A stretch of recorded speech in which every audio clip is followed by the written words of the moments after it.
welcome to a brand new episode of This Week in Disney History. We are live on location at the Magic Kingdom.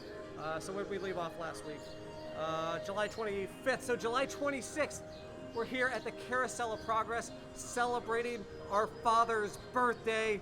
That's right, 1921, July 26th. Our father, the father of the Carousel of Progress, the voice that you hear, Gene Shepherd, was born on this day in 1921. Also on this day in 1951, Alice in Wonderland has its film debut, its worldwide debut in London, England. It's not where we are right now, but let's say we check out the rest of Magic Kingdom. And here we are, July 27th, 1955. Just 32 years becoming the vice president of this park, the Magic Kingdom. Bill Sullivan becomes a ticket taker at Disneyland Park. Just 2 weeks after the opening, he said, I want to work there. He worked there as a ticket taker in 1955, and 32 years later, was in charge of this place. Also, July 27th, just last year, 2019, at GalaxyCon Raleigh, this guy right here hosted a Disney Ducks panel with the voice of Donald Duck, Tony Anselmo, and the voice of Launchpad McQuack, Terry McGovern. So I'll post the link down to that, but you know, can't pass up a cheap plug. Oh.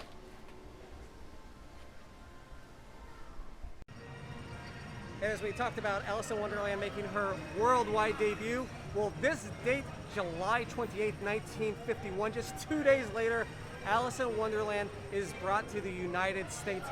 Now we have this ride, which makes me really, really sick. But also on this date, July 28th, 1998, you know, there's two things I always talk about, Buzz Lightyear and Disney Cruise Line. Today we're going to talk about the Disney Cruise Line. The Disney Magic is christened by Patricia Disney, who happens to be Roy E. Disney's wife, christened prior to a 2-day trip out to Castaway Cay. The guest list includes George Lucas, David Robinson, a ton of other celebrity guests. I really wish I could be on that. But just a couple days later, it ends up going on its maiden voyage. Perhaps we'll talk about that. And here we're in Frontierland to actually talk about this date, July 29th, 1930, a Mickey Mouse short titled The Shindig. Not anything to do with the Country Bears, but Clarabelle Cow, our friend Clarabelle Cow, who just passed by in a little parade, she was finally given a name this date in history, 1930, which I believe is actually a year after her debut. Finally has a name. Congratulations. Also on this date, July 29th, 1998, the Parent Trap with Lindsay Lohan debuted, but we don't need to talk about that. It's July 30th here we're on Main Street at the Magic Kingdom. I mean, it's not July 30th, but we're talking about July 30th, 1986, the film debut of one of my favorite movies of all time, and I don't mean Disney movies, I mean all movies of all time. Flight of the Navigator makes its debut in the United States at a theater near you. You have to watch it. I don't know if it's on the Disney Plus. If it's on the Disney Plus, watch it. If it's not on the Disney Plus, watch it.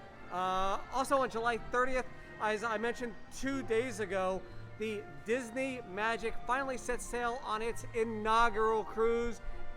If you haven't been, you have to go. I implore you, if it's the last thing you do, July 30th, 1999, opening day for Rock and Roller Coaster starring Aerosmith at the MGM Studios. Can't go there right now because you can't park hop, but you know where we can go? We can go to Storybook Circus, so let's go.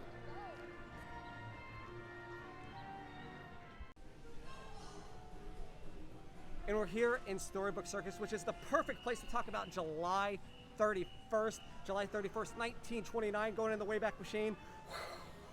1929, Mickey Mouse in the Mickey Mouse short, The Carnival Kid, utters his first words. It is my favorite piece of Disney trivia ever. So I'll go ahead and ask you guys, what was Mickey Mouse's very first spoken words answer down below in the comments. Maybe I'll give you a shout out the next video. Maybe I'll send you a prize package if you're local to the continental United States. Who knows? It's 2020, things are crazy. But yeah, so what were Mickey Mouse's very first words in Carnival Kid? Also this date, July 31st, 1955, just 2 weeks after the opening of Disneyland Park. A little delay in the opening of Casey Jr. Circus Train. Again, it was delayed a couple weeks, but finally 2 weeks later we get the debut of one of the coolest rides. Actually, I like the Paris version, but since we're not here in Disneyland, I think I can say that, right? So let's move along. Where are we going to next? And now we're here on our last day this week, August 1st. So we're going to go back August 1st, 1958. There's a 17-minute Paul Bunyan animated short. I guess it's not really short, but it's not really long. Anyway, so Paul Bunyan debuts on this date, the 1958. But what is fascinating, what I like about the Paul Bunyan, is Paul Bunyan, the character, is actually voiced by Thurl Ravenscroft. And you're asking, who's Thurl Ravenscroft? I know this name. He's actually the narrator for the Haunted Mansion, and he does the voice, the "You're a Mean One, Mr. Grinch" song. So maybe we'll revisit that at the Christmas time. Well, that's not Disney. Also on this date, August 1st, 1997, Coronado Springs Resort opens in Orlando at the Walt Disney World Resort. Also August 1st, I'm trying to remember, I don't have anything written down. 2002, Once Upon a Toy opens up at the Downtown Disney. It's not Disney Springs yet. Downtown Disney area, right across from Pin Traders. It's a huge toy store. Not so huge anymore, but I absolutely love the place. Once Upon a Toy at Downtown Disney. And finally, last and certainly not least, 2014, August 1st, 2014, Guardians of the Galaxy makes its way to a theater near you, setting the tone for what is going to be a great MCU. I know there were some other MCU movies first, but this really sets the tone in characters who you do not know but absolutely love to this day. Also, it was Star-Lord's fault that, you know, they almost lost, but that's a whole other story for another time. But if you enjoyed this week in Disney history, please subscribe, follow, like, share, tell all your friends about this week in history. I am your host, Milo Beasley, and I will see you next week for this week in Disney history.